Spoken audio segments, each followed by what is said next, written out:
It's a more important issue, not the day, but the man. The reason we celebrate Sunday is because that's the day of the resurrection. So if we Christians hope for victory over sin, we shouldn't have any relationship with the law, not eating the Ten Commandments. Not eating the Ten Commandments. Hi, this is Dustin with Hope Through Prophecy.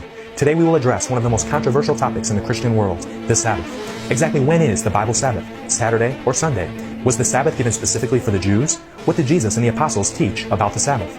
Do we still need to keep it today? How does the Sabbath affect you personally?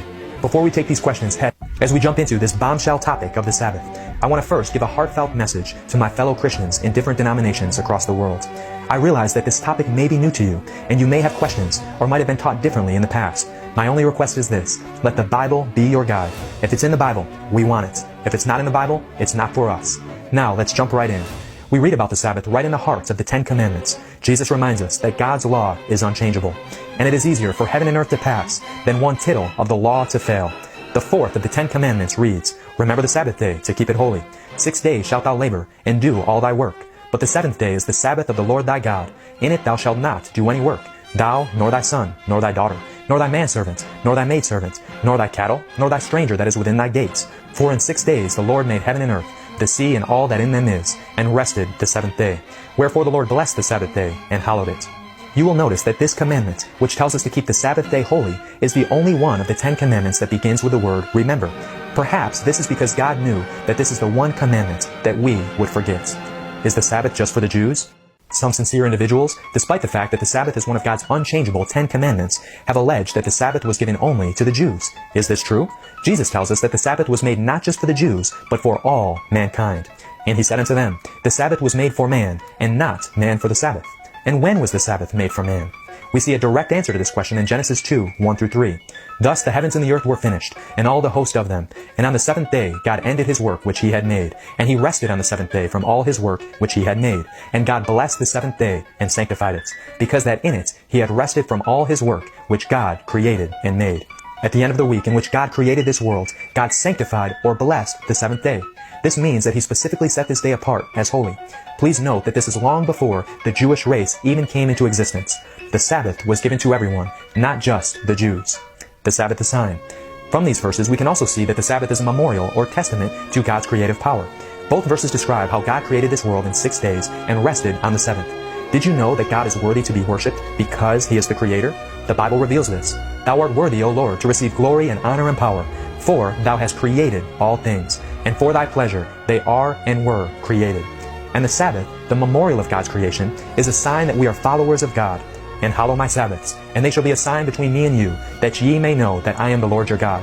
The Sabbath, then, is a sign not only that God is our Creator, but that he is our God. Saturday or Sunday? So, which day of the week is the Sabbath? Is it Saturday or Sunday?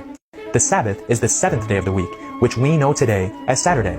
To be specific, the seventh day of the week, the Sabbath, actually goes from sunset on Friday to sunset on Saturday. This is how the Bible determines days, from sunset to sunset. This simple fact that the Sabbath is the seventh day of the week can be seen in languages across the world. In over 100 languages, the word for the seventh day of the week is some variation of the word Sabbath. The Bible itself gives us indisputable proof of which day the Sabbath is. The book of Luke gives an account of what took place after the death and burial of Jesus. And the women also, which came with him from Galilee, followed after, and beheld the sepulchre, and how his body was laid. And they returned and prepared spices and ointments, and rested the Sabbath day according to the commandment. Notice that the women who anointed the body of Jesus rested on the Sabbath day according to the commandment. We then read, "Now upon the first day of the week, very early in the morning, they came into the sepulchre, bringing the spices which they had prepared, and certain others with them. And they found the stone rolled away from the sepulchre. He is not here, but is risen." You will notice that the women came to Jesus' gravesite on the first day of the week, Sunday, the day which we all agree Jesus rose on. This is the day directly after the Sabbath, the seventh day of the week. This is just further evidence that our modern day Saturday is the seventh day, while Sunday is the first. Some argue that the order of the days has changed over time, and that we simply cannot be sure which day the Sabbath is. This simply is not factual. While it is true that 11 days were removed from the calendar in 1582 to accommodate the change from the Julian to the Gregorian calendar, this did not affect the weekly 7-day cycle. The U.S. Naval Observatory has affirmed this fact by stating, "There has been no change in our calendar in past centuries that has affected in any way the cycle of the week." What's more, the Jews have consistently stopped working on the Sabbath since their origin thousands of years ago. With such a large group of people across the world observing the Sabbath week after week, it is simply irrational to think that the order of the days could be lost in history. Friends, the Sabbath day has always been and will always be the seventh day of the week, sunset Friday until sunset on Saturday. This is the 24-hour time period that was blessed by God in Genesis 2, verse 3. Sabbath in the New Testament. Some ask, what does the New Testament say about the Sabbath? What did Jesus and the apostles teach? The words of Jesus ring loud and clear. For verily I say unto you, till heaven and earth pass, one jot or one tittle shall in no wise pass from the law, till all be fulfilled. Whosoever therefore shall break one of these least commandments, and shall teach men so, he shall be called the least in the kingdom of heaven. But whosoever shall do and teach them, the same shall be called great in the kingdom of heaven. In fact, Jesus came to fulfill the law, not to abolish it. This means that he came to make it full or complete. Jesus did this by clarifying the commandments and keeping them. For example, he taught that we are guilty of murder if we hate each other, and that we are guilty of adultery if we lust. He also had to clarify that the Sabbath was to be a blessing, not a burden. The Jews had added man-made requirements to the Sabbath, and Jesus rebuked these. Jesus came to clarify and explain God's laws, not destroy them. Jesus never taught that we can now break the Sabbath or any other commandments. In contrast, he taught, if ye love me, keep my commandments. What's more, he gives us the power to obey all of his commandments, including the Sabbath. I can do all things through Christ which strengtheneth me. This obedience can be ours through faith in Jesus. It was also Jesus' custom or regular practice to worship on the Sabbath.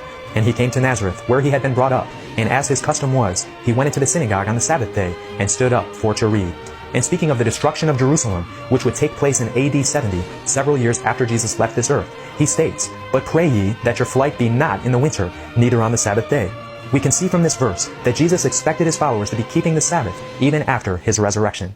The apostles worshipped on the Sabbath, and Paul, as his manner was, went in unto them, and 3 Sabbath days reasoned with them out of the Scriptures. Furthermore, the New Testament reveals that the Gentiles also worshipped on the Sabbath day. And when the Jews were gone out of the synagogue, the Gentiles besought that these words might be preached to them the next Sabbath. While we do see some New Testament examples of gatherings taking place on Sunday, none of these meetings provides evidence that the Sabbath has been transferred in any way from the seventh day of the week. In fact, there is not a single verse in the Bible, from Genesis to Revelation, that says the Sabbath was changed from Saturday to Sunday. This makes sense because we know that God has never and will never change or alter his holy 10 Commandment law, which he spoke with his own mouth. My covenant will I not break, nor alter the thing that is gone out of my lips. Some have even suggested that we should keep Sunday holy in honor of the resurrection. While it is true that the powerful resurrection of Jesus is central to our faith, the Bible does not tell us to begin keeping this day holy in place of the Sabbath. In fact, the ordinance of baptism is symbolic of Jesus' resurrection, not Sunday worship. The Lord's Day. Another question that some raise is, isn't Sunday the Lord's Day? The term Lord's Day only appears once in Scripture, Revelation 1:10. It reads, I was in the Spirit on the Lord's Day. You will notice that this verse does not associate Sunday with the Lord's Day. This is something that people often assume. In fact, the evidence in the Bible tells us otherwise. Speaking of himself, Jesus says, For the Son of Man is Lord even of the Sabbath day. In Isaiah, the Sabbath is referred to as holy of the Lord. Call the Sabbath a delight, the holy of the Lord. The biblical evidence simply does not support the Lord's Day being on Sunday. According to the Bible, the Lord's Day is the Sabbath. So we have seen that the seventh-day Sabbath was instituted at creation, kept throughout the Old and New Testaments, and is at the heart of God's unchangeable 10 Commandment law. Did you know that we will worship on the Sabbath, even in heaven? And it shall come to pass that from one new moon to another, and from one Sabbath to another, shall all flesh come to worship before me, saith the Lord. Feast days. Some sincere Christians wonder about Colossians 2:16, which states, Let no man therefore judge you in meat, or in drink, or in respect of a holiday, or of the new moon, or of the Sabbath days. Despite the abundance of evidence in both the Old and New Testaments that shows the permanence of all 10 of the commandments, including the Sabbath, some Christians believe that this one verse, which seems at first glance to conflict with the others, tells us that we no longer need to keep the Sabbath holy.